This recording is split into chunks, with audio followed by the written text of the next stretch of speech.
who are our data literate citizens? Like, what kind of skills do different citizens need in our collective society so that we can all work with data?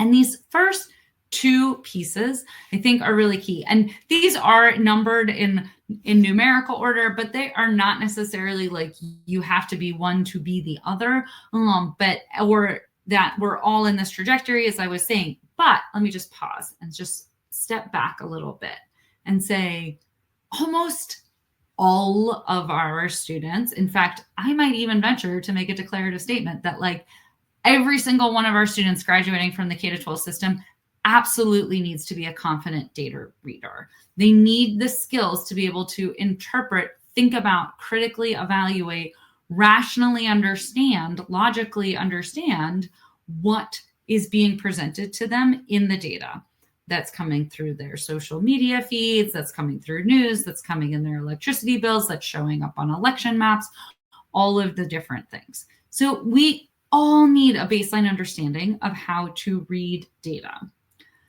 And many of us, many of us likely need the skills or abilities to be able to communicate with those data, because we in fact are getting bombarded with communication from data all around us. Data more and more, these visualizations are popping up more and more as a way to kind of buoy or provide evidence of an argument. And that evidence often is like hard evidence. We're looking at good data, but it's always a sample. And sometimes that evidence is starting to be, slightly massaged or adjusted to fulfill the claim that somebody's trying to make from the data. And it is easy for us all to fall into this trap. It is easy to make charts lie to support the argument that you want to make.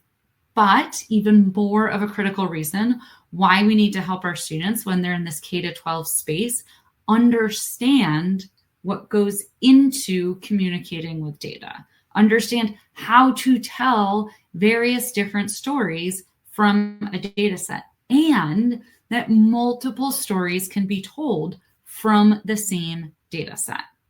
And this is not something that just stops in the K-12 space.